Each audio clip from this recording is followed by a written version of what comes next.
to the Zebra Crossing. Today our guest is Dipti Hirlekar. She is an IT professional at JPMC and we will be talking to her today about women in tech. She's going to give us her empowering insights and some valuable advice. Hello.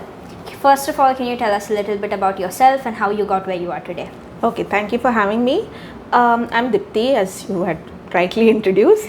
I've had around 13 years of my work experience. I have started as a biomedical engineer and then ventured, into the IT industry. I've had the privilege and the ultimate pleasure of working with some of the big IT giants throughout my career, and have explored different kind of functional domains right across these past 13 years. Be it retail, manufacturing, inventory support, financial industry for that matter. And at the moment, currently, I am with JPMC working as a data engineer, and good to be here. Okay. What inspired you to pursue a career in technology? So technology as such is very intriguing. There are a lot of factors which sort of helped me grow in my career. Right from I started off into SAP, moved into various concepts. Right from SAP moved into something called as data engineering, where I had a chance of exploring different sets of technologies like data stage, ab initio, putting in a little bit of technical terms here, but yeah, nonetheless, moving on to the Hadoop, the big data atmosphere, then right now into the cloud ecosystem. So I had the privilege of actually learning, understanding this different technical stacks, which sort of helped me learn and survive into the technical industry, and that's what has kept me going on, and rather see my path that I will have to or be in the technical industry for a longer time. That's what has been my driving factor, I should say. Okay, so you're a data engineer. Can you walk me through your day? How does your day look like? Okay, that's a very good question. So a typical data engineer's day usually starts maybe like 9:30, and since I have some of my teammates who are working with across the globe for that matter, so the day could span from, let's say, more than 12 hours, but nonetheless we do enjoy a healthy work-life balance. So it's all about how you see and perceive and do those respective tasks. But coming back, so a data engineer's life predominantly revolves around data.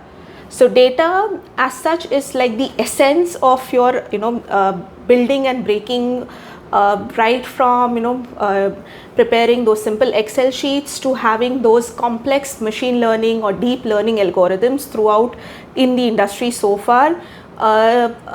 Even your chat GPT currently is also sort of going through whatever data is available, and via prompt engineering it's able to solve your questions like in a jiffy or so. So data holds like the ultimate truth in technology. What I do predominantly is play around with that data, sort of do something called as an ETL, which is the extraction, transformation and loading process across different systems, be it a database, be it AWS S3 environments, rather S3 buckets, and wherever, let's say, my end users want the data, we provide rather a platform to those respective end users and our stakeholders, and that's how they will sort of analyze, explore the data and provide an output which will definitely help the business to make those decisions which will help the firm grow strategically further. Okay, so our today's episode is about women in tech. So I want to ask you, what are the unique challenges women in tech face? So yes, women being in the tech industry itself is a major challenge, because if you have seen, right, the ratio of men versus women within tech is, I should say, it is growing, but we need to be to a certain point where we say we are in terms, where a man and a woman are equal numbers in a particular team. That's not there yet. We still need to further and improve on that particular, path, let's say. The challenge which I would say is, there are certain things which sometimes happen is you don't get an equal opportunity which a woman versus a men colleague would have got through. When I say equal opportunity, there could be multiple cases I have not faced, but there are certain situations wherein a woman wouldn't have been given an opportunity to advance in her career because the woman has chose to embrace motherhood. So that becomes like, an undue or an unfair bias on that particular colleague for that matter. There could be other opportunities also wherein or other cases wherein a woman's or a woman rather, when she's trying to explain something, someone is just trying to sort of paraphrase that same thing and sort of belittle what that woman is trying to say. But these are like few cases, not everywhere you will see these kind of scenarios, and there are many more challenges, but considering the amount of time, just focusing on few. And so challenges are there, it's just that how we are navigating will help us pass through. Okay, so with the evolving world, have you seen any positive changes or initiatives aimed at promoting diversity and inclusion within the tech industry? Yes, tech industry currently is thriving on this concept of DE&I, rightly said as diversity, equity and inclusion. The reason for that is they want to have more female partners or more female colleagues present in the technical industry for that matter. The reason for that is women as such, their mindset definitely brings a lot of brownie points to be in the technical industry for that matter. Their perspective towards life is different when it comes to a man who is doing, because women have a lot to give. And what all the firms have been doing, I've seen a lot of hackathons which are happening, wherein those hackathons are like hack to hire, where female technologists are given a chance to showcase their skill set, be it like a 12-hour or 24-hour hackathon, to actually venture, and then based upon their technical prototype which they have developed, they usually get hired in the respective firms. Apart from that, they do have this concept of generation tech or tech industry or the STEM, wherein many of the industrial giants, tech giants, are making it a point to have more female internships, technical opportunities which are given to the female technologists or participants for that matter, so that they are able to thrive in the technical industry. Okay. How important is mentorship and support network for women in tech, and have you benefited from such networks? Yes. So mentorship and support is the utmost need and requirement for a woman to thrive in the technical industry. Mentorship, the reason for saying this is mentors do help a woman to continue her journey, because a mentor has already faced that respective challenge or the experience already. And being a female technologist, what we could, or rather I do, is I imbibe from that respective experience which my mentor has already narrated to me, and I try not to repeat that same mistake.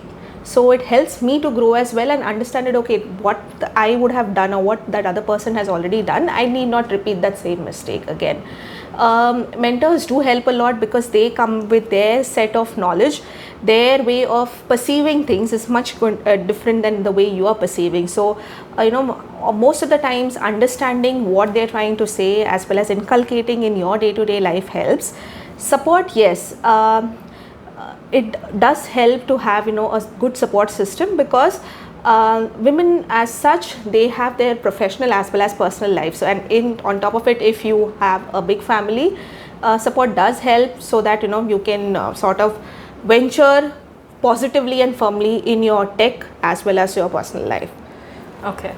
So what advice would you give to women like me who are looking forward to enter into this industry, or who are entering it now? Okay, so that's a very, now or later is always a good time to enter into the technical industry. One thing is, never shy away from learning. That's my ultimate advice I would like to give.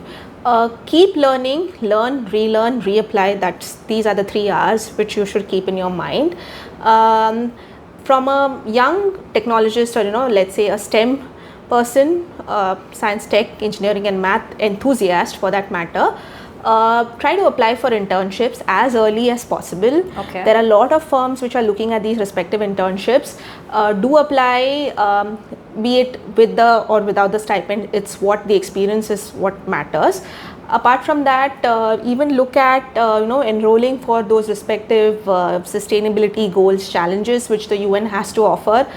Try to build some prototypes, keep in projects rolling in your GitHub and GitLab, because that way it gives you the opportunity to tell that you have had some set of maybe DSAs or algorithms you have tried to build and worked upon it, and then you can showcase and help highlight that in your resume for your future wherever you want to apply for.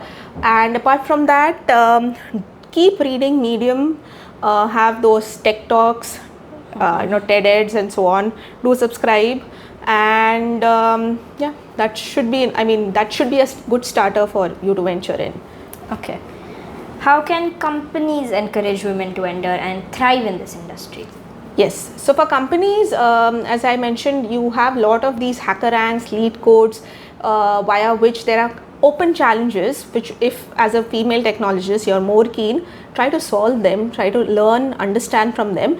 And companies usually keep these challenges regularly. They also have these programs wherein they do hackathons, they do have hirings post, if there is a gap in a respective female's career, be it because of personal reasons or post pregnancy or some issue for the matter. But have a constant lookout at these respective programs, enroll into some certifications, short-term courses, so that you are abreast with the upcoming part of the industry, because tech keeps on evolving. Yes. And you also need to have that evolving mindset to grow. That's what it is. Okay. In your opinion, what are some key skills that women bring to this industry? Women as such are great multitaskers, because they have been constantly multitasking right from the day they have been born till where they are right now. So that's one which they definitely bring differently to the team. Apart from that, they have empathy, compassion, so they are good as well as they are good listeners. So whenever you try to ask them for a particular problem, they will try to listen rather than telling you that this has to be done. So there is less of enforcement, more about listening, empathizing the issue. They will always try to visualize that respective problem, so they're good visual thinkers for that matter, as well as they have a different perspective, as I had mentioned, and because of that different perspective, they might tend to see a problem way differently than what you are actually looking at. Okay. So they will help to broaden your team skill set as well. Have you experienced any gender bias or stereotypes in your career, and how did you navigate them? So biasness as such is very inherent to the human nature. You cannot shy away from biasness. Whether it is not just gender, it could be your cultural biasness or even your thought biasness. So what we need to do is we need to step ahead of that biasness, give equal opportunities to everyone within the team or as well as the firm, or be it wherever, and what all things a firm or rather the tech industry can do is be proponent that female technologists are here to stay. Not just give them short-term opportunities, give them an opportunity, let them thrive in that opportunity, and sort of empower them to own that respective field and move ahead. So my last question for you is, what strategies do you use to empower and support other women in the tech industry? A great question. First thing I would like to say is women should not shy away from taking new responsibilities. Always be open to new challenges, and be very vocal about it. What women try to do is you don't try to highlight or showcase that you have done certain tasks. I would rather say that be vocal about your achievements, because there is no other champion than yourself to say that you have achieved your right from your day-to-day, be it personal or professional life. What all things are there, be vocal to explain it to others. Apart from that, what additionally you could do is have that support system, talk to folks. Even when you're in problem, go and don't shy away from going and approaching others who might be there to solve that problems for you, or they have experience, so they might just give you certain strategies which would help you to tackle that problem. And keep learning, and everything happens for a reason. Do remember that. So don't blame yourself for anything.